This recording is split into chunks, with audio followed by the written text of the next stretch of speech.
আমি অহা 6 এপ্ৰিলত চেলুট্ৰঙা অসম প্ৰদেশ আৰু টেবুল টেনিছ ইউনাইটেড ফাউণ্ডেশ্যনৰ যৌথ উদ্যোগত অসমৰ 38 গৰাকী খেলুৱৈক যিবোৰ নেশ্যনেল ইণ্টাৰনেশ্যনেলত পদক জয়ী কৰিছিল, অসমৰ কাৰণে গৌৰৱ কৰিছিল, সেই খেলুৱৈসকলক আমি 6 এপ্ৰিলত লেণ্ডমাৰ্ক হোটেলত আমি এৱাৰ্ড চেৰেমনি অনুষ্ঠান পাতিছোঁ।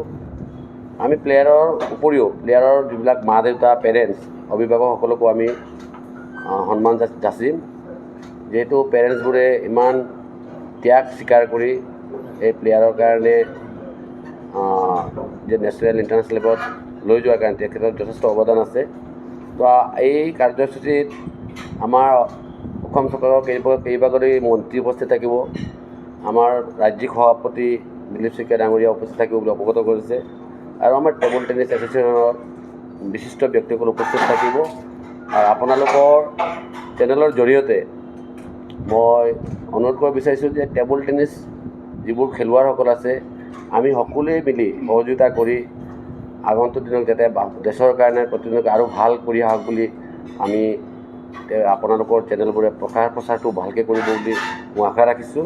বছৰ ধৰি আমি এৱাৰ্ড চেৰেমনি পাতি আহিছিলোঁ আৰু এইবাৰ আমি ধন্যবাদ জনাইছোঁ চেলুট্ৰঙা আছাম প্ৰদেশ তেখেতসকলে যে আগবাঢ়ি আহিছে আমাৰ লগত যুটীয়াভাৱে আমাৰ খেলুৱৈসকলক উৎসাহ যোগাবৰ বাবে। আৰু আপোনালোকৰ চেনেলৰ দ্বাৰাও আমি যিসকল এৱাৰ্ডাৰ, যিসকল ব্যক্তিয়ে মানে ইচ্ছাকৃতভাৱে আগবাঢ়ি আহিছে আমাৰ খেলুৱৈসকলক উৎসাহ দিবৰ বাবে। আৰু আপোনালোকে জানেই আমাৰ অভিভাৱকসকলে যথেষ্টখিনি কষ্ট কৰে, তেওঁলোকে ত্যাগ কৰি কিনে ল'ৰা ছোৱালীখিনিৰ কাৰণে যথেষ্টখিনি আপ্ৰাণ চেষ্টা কৰি আছে। তাৰ বাবে আমিও তেওঁলোকক যাতে অকণমান উৎসাহ যোগাব পাৰোঁ, তাৰ কাৰণে আমি এইটো প্ৰগ্ৰেম কৰি তেওঁলোককো এইবাৰ ফাৰ্ষ্ট টাইম আমি তেওঁলোকক ফেলিচিটেট কৰিব বিচাৰিছোঁ একেলগে, লগতে আমাৰ খেলুৱৈসকলকো ফেলিচিটেট কৰিম এৱাৰ্ড। তো গতিকে এইটো এটা মানে ভাল এটা আমি পদক্ষেপ এটা লৈছোঁ।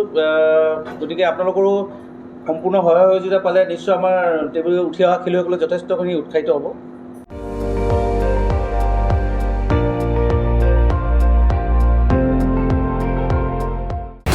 আপুনি চাই আছে ND24, সৰ্বশ্ৰেষ্ঠ নহয় সৰ্বোত্তমৰ দৌৰত।